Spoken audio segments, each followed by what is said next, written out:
Kumbang tanduk bisa memangkas drastis hasil panen Anda, tapi ada cara sederhana untuk menghentikannya sebelum terlambat. Tetap dengarkan jika Anda ingin tahu rahasianya.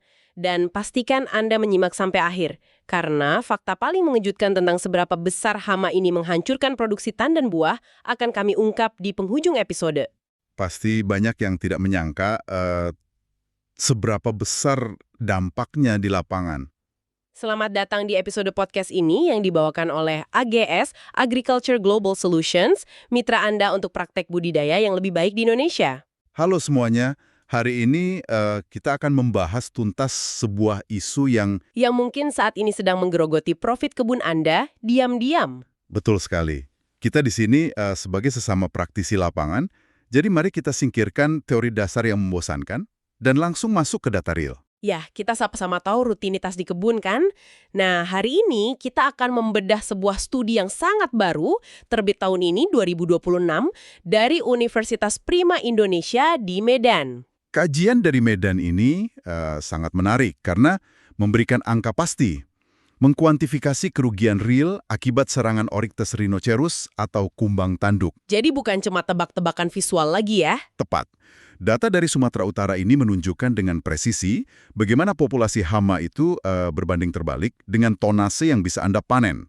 Dan karena praktik agronomi kita serupa, temuan ini sangat aplikatif di blok Anda dimanapun di Indonesia. Mari kita lihat mekanisme kerusakannya dulu nih.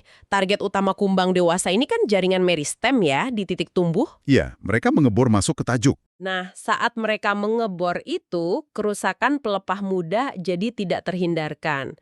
Berdasarkan data studi 2016, ini kehilangan 10 hingga 15% daun produktif aja. Itu sudah cukup untuk memicu drop produksi tandan buah segar TBS sampai 30 hingga 40%. Wah, angkanya cukup ngeri ya. Drop sampai 40% TBS. Sangat logis sebenarnya kalau kita paham fisiologi tanamannya. Pelepah ke-9 sampai ke-17 itu kan pusat fotosintesis paling aktif. Kalau itu rusak, tanaman mengalami defisit energi masif. Akibatnya tanaman stres dan mulai mengorbankan organ lain kan? Betul. Bunga betina primordia akan digugurkan. Atau tanaman mengubah rasio seksnya jadi dominan bunga jantan. Dan efeknya tuh nggak langsung kelihatan besok ya. Tidak. Anda baru akan melihat anjloknya berat janjang atau jumlah TBS sekitar 12-24 bulan ke depan. Ngomong-ngomong, pastikan juga hara tanah Anda optimal melalui uji tanah dan uji daun secara rutin ya. Karena tanaman yang asupan nutrisi basalnya tercukupi, terutama kalium dan magnesium, laju pemulihan tajuknya jauh lebih cepat saat stres. Ya, fondasi nutrisi itu penting. Tapi sekuat apapun nutrisinya, kalau titik tumbuhnya digerek terus-menerus, ya sia-sia. Cadangan karbohidrat di batang akan terkuras habis. Benar, itu kebocoran finansial yang tersembunyi. Nah, sebelum kita bedah lebih jauh soal titik kritis serangan dan solusinya di lapangan, Ada info penting nih. catatan singkat. Tulis di kolom komentar topik kelapa sawit apa yang ingin Anda bahas berikutnya, supaya kami buat episode sesuai kebutuhan Anda. Silakan berlangganan kanal YouTube kami jika Anda belum berlangganan, beri tanda suka, dan tulis komentar. Ini membantu kanal YouTube kami supaya kami terus mengubah artikel ilmiah kelapa sawit menjadi bahasa yang mudah dipahami dan mudah dicerna. Oke, mari kita kembali ke data dari Universitas Prima Indonesia tadi. Ya, kita saring datanya. Kita abaikan saja soal nilai P atau setrap laboratoriumnya. Kita butuh angka lapangan untuk kalibrasi sensus di kebun. Nah, peneliti membagi area kebun ke dalam 3 tingkat serangan. Rendah, sedang, dan tinggi. Di area serangan tinggi, angkanya berapa? Ditemukan rata-rata 1,63 individu kumban per titik pengamatan. Kelihatannya kecil ya, cuma 1,6. Secara kasat mata memang sepele, tapi dalam konteks sensus kelapa sawit, lebih dari 1,5 kumbang per titik itu indikator tekanan populasi yang sangat berat. Lalu di area serangan rendah, Angkanya 0, mutlak. Tidak ada kumbang sama sekali. 0 mutlak. Ini pasti bukan kebetulan kan? Perbedaan dari 0 ke 1,63 ini cerminan langsung dari standar kebersihan kebun Anda. Tepat sekali. Populasi tinggi itu butuh substrat organik dalam volume besar. Biasanya dari sisa replantingnya, Ya, tumbukan batang hasil peremajaan yang tidak dicacah sempurna, atau tunggul tua yang membusuk lambat. termasuk aplikasi tandan kosong kelapa sawit, TKKS yang ditumpuk terlalu tebal ya. Betul. Material lembab itu adalah habitat inkubasi paling sempurna buat larva kumbang tanduk. Seringkali petani membiarkan batang tua membusuk alami supaya hemat biaya alat berat.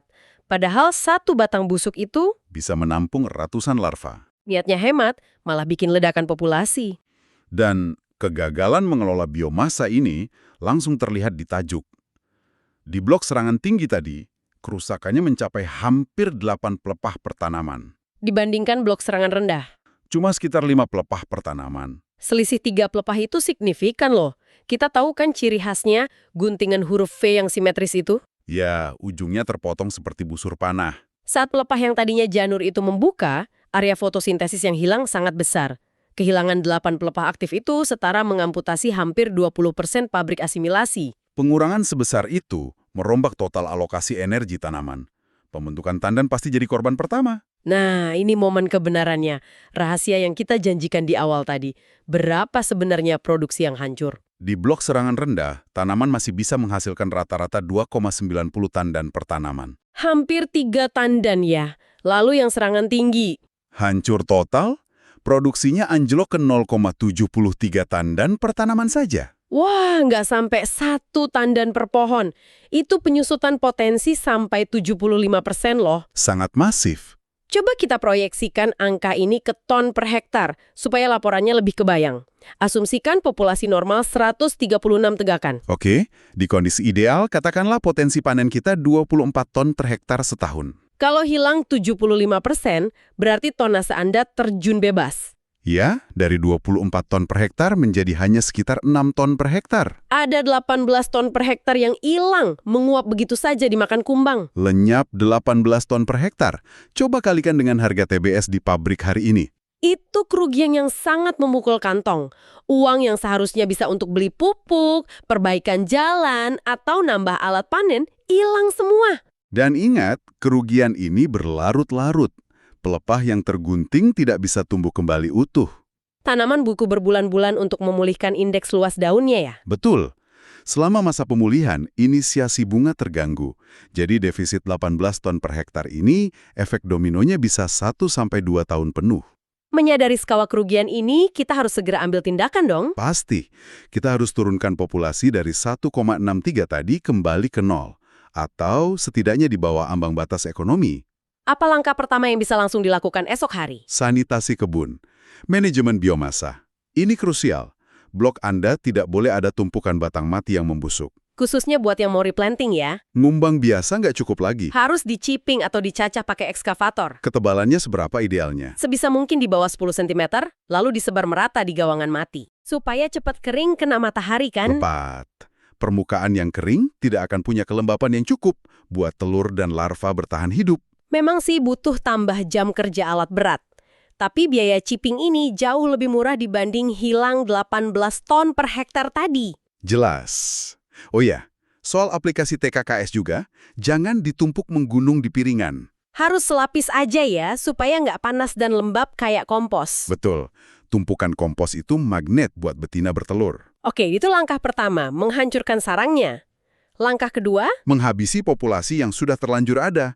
Studi ini merekomendasikan agen hayati. jamur Metarhizium anisoplia ya. Iya, tapi aplikasinya harus presisi. Jangan disemprot ke tajuk daun. Oh, jadi aplikasinya ke tumpukan biomasa tadi? Benar.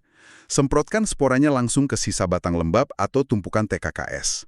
Targetnya larva instar awal. Saat spora ini kena kulit larva, Sporanya akan berkecambah, menembus masuk ke dalam tubuh larva, dan mengonsumsi jaringan internalnya dari dalam. sampai larvanya mati dan jadi mumi hijau itu ya? Ya, Green Muscardine disease.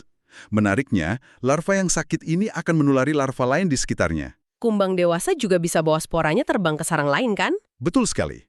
Ini seperti memasang ranjau biologis yang bekerja 24 jam. Sanitasi sudah, ranjau jamur sudah, kita butuh radar pencegahnya nih untuk kumbang yang terbang. Langkah ketiga, Perangkap feromon sintetik. Ini metode mass trapping yang sangat akurat. pakai ember plastik dengan sirip penabrak itu ya, dipasang di tiang sekitar 3 meter. Ya, feromon ini meniru aroma kumbang jantan. Jadi jantan dan betina akan tertarik dari jauh. Tapi penempatannya harus hati-hati loh, jangan dipasang di tengah blok tanaman muda. Wah, iya, bahaya. Nanti kumbangnya malah kumpul di tajuk tanaman muda kalau luput dari ember. Pasangnya di pinggiran atau buffer zone ya, jalan panen atau batas blok. Betul loh. untuk menarik mereka keluar dari area kritis. Dan jangan lupa, hitung hasil tangkapannya tiap minggu. Ini buat data kurva populasi real time ya. Kalau tangkapannya naik tajam, langsung agendakan semprot metarizium lagi. Dan ganti kantong feromonnya tiap 2-3 bulan. Sinergi 3 taktik ini luar biasa. Sanitasi menghancurkan hotel mereka, metarizium meracuni makanannya, dan feromon menangkap yang terbang. Ini cara mengamankan potensi 24 ton per hektar Anda. Dan cara ini menyelamatkan Anda dari ketergantungan pestisida kimia sistemik yang bisa membunuh serangga penyerbuk. Betul, keseimbangan ekosistem terjaga, tajuk aman memproduksi bunga. Data 2026 ini peringatan keras buat kita semua. Inspeksi baris pinggir yang berbatasan dengan area peremajaan tetangga harus lebih ketat. Serangan biasanya mulai dari tepi situ. Mari kita rangkum untuk aksi besok pagi. Pertama, cek sanitasi blok replanting atau yang di aplikasi TKKS tebal. Kalau masih ada batang besar, segera agendakan chipping ulang. Kedua, periksa program aplikasi agen hayati Anda. Pastikan tumpukan organik sudah disemprot metarizium. Dan pastikan sachet feromon di perangkap Anda masih aktif, embernya dibersihkan secara rutin. Tindakan yang Anda ambil minggu ini menentukan nasib panen Anda tahun depan. Jangan biarkan pupuk mahal Anda hangus cuma karena titik tumbuh dimakan hama. Sangat disayangkan kalau sampai terjadi. Apakah tumpukan batang tua di pojok kebun Anda diam-diam sedang menetaskan generasi kumbang berikutnya yang siap memakan habis keuntungan panen Anda bulan depan? Coba periksa kebun Anda besok pagi. Jangan ditunda lagi. Terima kasih sudah mendengarkan.